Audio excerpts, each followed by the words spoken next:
My thinking is that you guys remember, if you want to be successful, learn from the other people's mistakes. Don't learn from the successful stories. Successful stories they make, don't listen to that. There are a lot of reasons behind it. Just like I remember the first time Harvard Business School came to us, say, Jack, we want to write a case study for you. That's years 2001 or 2000. They came, they spent 1 week and they write a report and I read, I said, this is not me.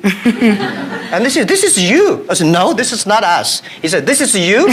So they make up his sign and the case study go up and they start to teach in a lot of universities. The next 5 years, they invited me to go to the case study and they always find a competitor of my company. And after every case study, Alibaba will die, that company will succeed. All the students agree. And actually, every 5 years, all the competitors die, we still survive. So how can you study this kind of a successful story? Learn from the mistakes, the other people. No matter how smart you are, you will encounter these mistakes. You learn from mistakes not because you will be able to avoid mistakes. You will able to, when these mistakes come, this suffer comes, you know how to deal with it, how to face it. The book I want to write, if I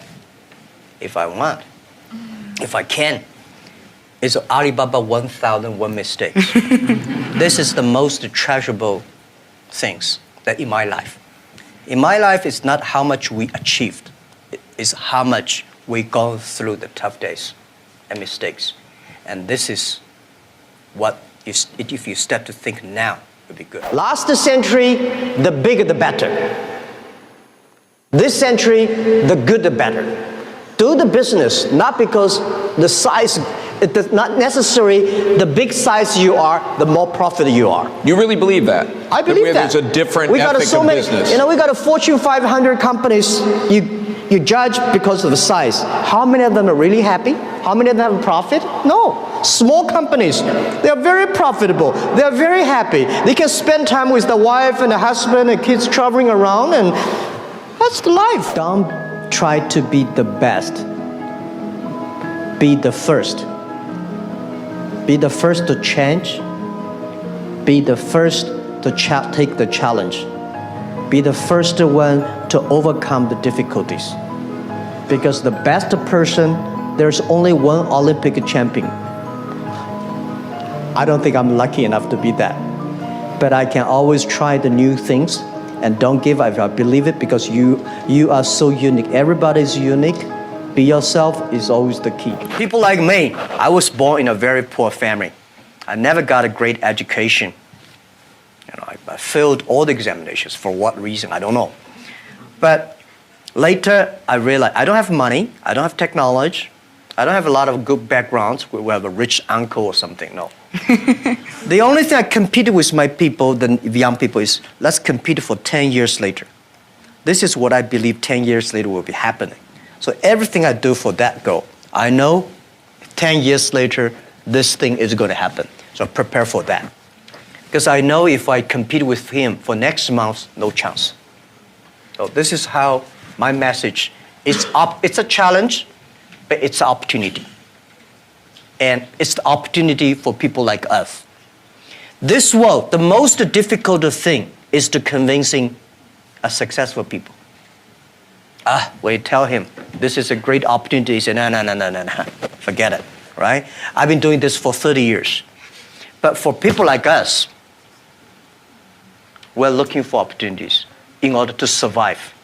So we will do anything to be creative. So this is the message. 30 years, it's an opportunity for us. It's a challenge for those people who are 60 years old. If they're 60 years old,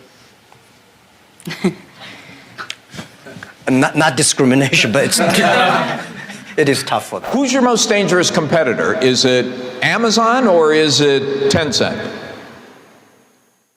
Well, people always compare us with Amazon. Amazon is a great company. I respect. I've been seeing them from tiny to that big. and I think they will continue to grow. But we are different. Amazon is an e-commerce company. We are not e-commerce company. We enable other people to do e-commerce. We want to making sure everybody can be Amazon.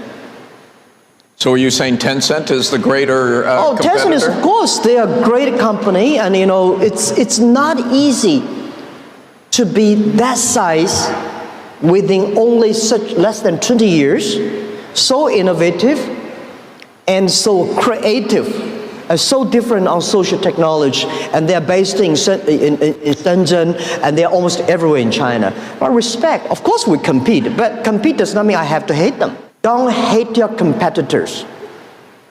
Respect your competitors, learn from him. But, Pony and I, we've been doing the charity together, the Nature Conservancy, and protect but we compete each other.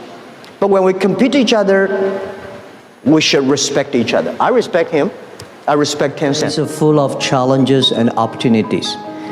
2,000 years ago, full of challenges and opportunities. And I'm sure 2,000 years later, full of challenges and opportunities. There's always, it depends on how you look at it. Somebody look at this challenge as opportunity. Young people always say there's no opportunity. I complain a lot when I was young because I think Bill Gates took all the opportunities for the Microsoft, and Steve Jobs, all these guys. There's no job, there's no great big stuff left for us. But I think opportunity always lies in the challenges, always lies in the complaints. If you can solve the challenge, you will be successful. The big challenge you solve, the big problem, or the big opportunity you have. In the past 18 years, when I do internet in China, we got a criticism every day. Something when you believe it, a lot of people criticize it. But if you really believe it, continue to do it, improve it. We were rejected by more than 30 venture capitalists. But we are very optimistic. We believe in the future. We believe in internet.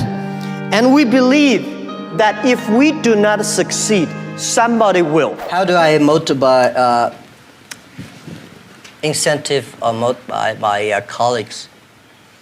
You have to find the people that can mobilize themselves.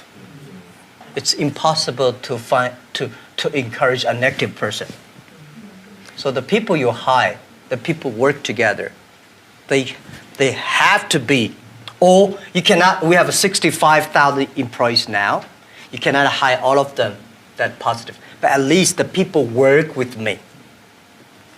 My management, leadership, several areas, they have to be positive.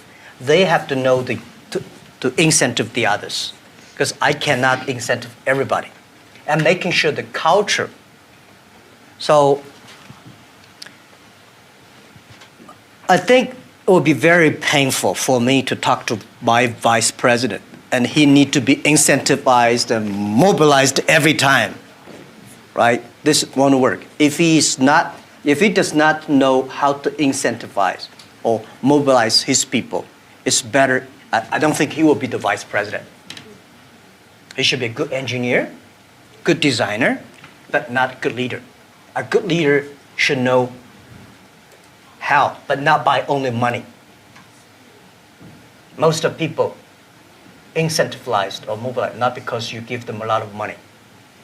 You give them respect, trust, appreciation, and correct, heartful advice.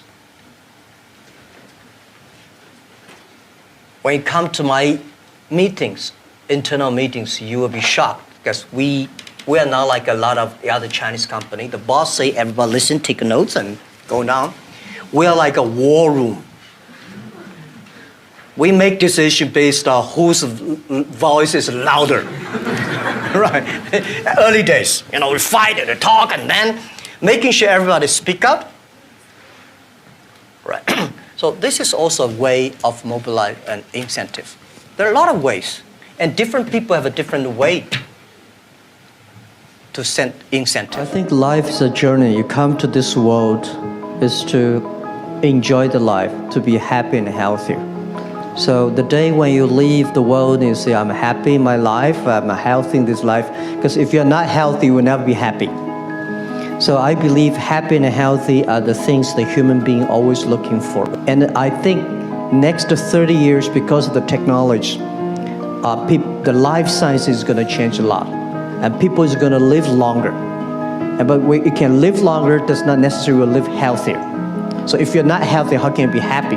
If you live longer, if you're not happy, why you live there?